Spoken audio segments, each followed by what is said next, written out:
in many ways, Kevin anticipates what it is that I want to talk about.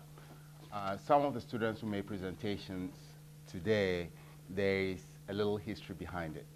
Throughout the summer, we were preparing a panel.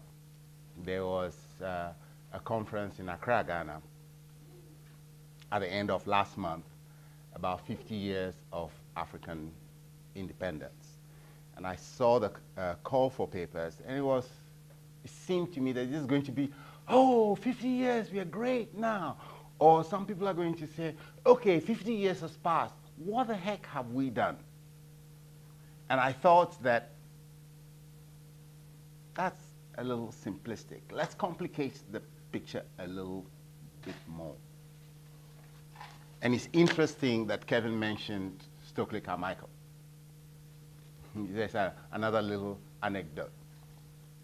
Stokely Carmichael moved from the United States and settled in Guinea, Conakry, and changed his name from Stokely Carmichael to Kwame, as in Kwame Nkrumah, and Ture, as in Sekou Touré. Remember the guy who pissed General de Gaulle off so much that he left his cap behind? But Stokely Carmichael and Nkrumah couldn't see eye to eye on one thing. Stokely Carmichael didn't have a class perspective. And one of the women, white women about whom a presentation was made today, June Mill, was in Conakry at the time. And Nkrumah got so frustrated with Stokely Carmichael, he wanted to humiliate him. So he called June Mill and said, oh, June, this is Stokely Carmichael. He is a black man from the United States, and that is all he sees. He doesn't see class. I'm saying this because Kevin has just argued that it is not enough to look at the history of African American politics in terms of the specific agendas of the various historical periods. And I want to argue that once upon a time, the ideology was that of Pan-Africanism, and that ideology was what mobilized Africa for its political independences in the 1960s, and that ideology also shaped the civil rights movement. And I want to argue further that what I call classical Pan-Africanism is finished, dead, gone, kaput. Why?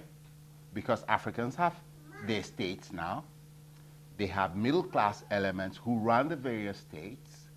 The majority of them are in cahoots with the West. The civil rights movement has made it possible, thanks to affirmative action and other policies, for the beginnings of a creation of an African-American middle class. That African-American middle class has moved out of the ghetto into the suburbs. Some of them do not want to remember where they come from because it's a matter of embarrassment. But furthermore, the world economy has moved in such a way that we have a new component. And that component is what Ali Masri calls the diaspora of colonialism. Ali Masri has this concept of a global Africa, which he defines as the African continent itself, plus the diaspora of the Middle Passage, that is those Africans who were brought in chains, and now the diaspora of colonialism, people like James and myself, who were not put on any ship. We went and bought our own ticket because things were not working back well home, and we have come here.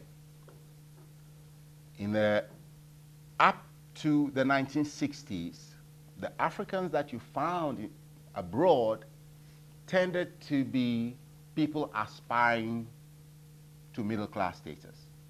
They have come to the West to study for degrees so they can go back home and occupy important positions.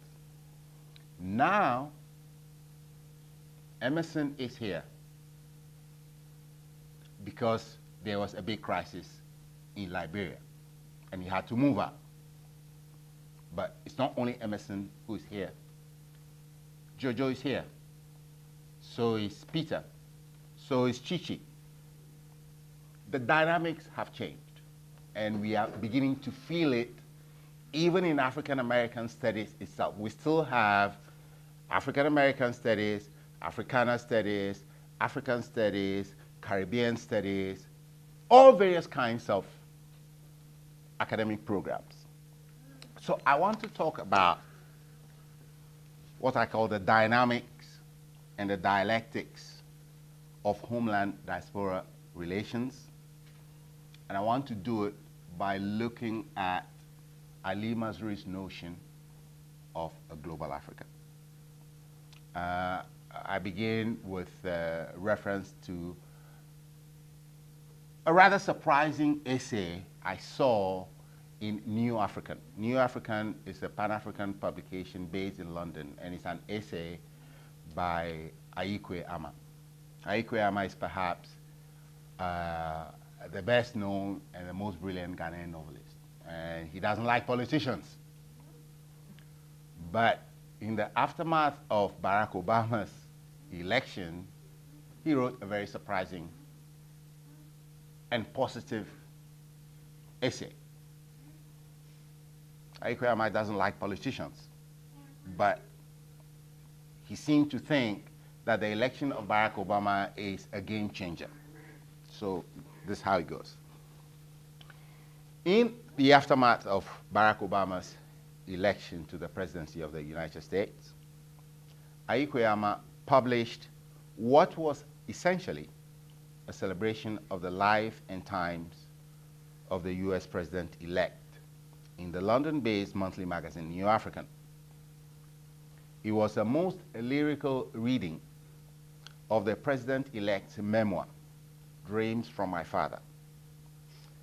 Coming from an African writer whose trademark, at least from my reading of his first three novels, The Beautiful Ones Are Not Yet Born, Fragments, and Why Are We So Blessed, Aikwe Ama has tended to be one of careful caution and thoughtful skepticism about realpolitik in general.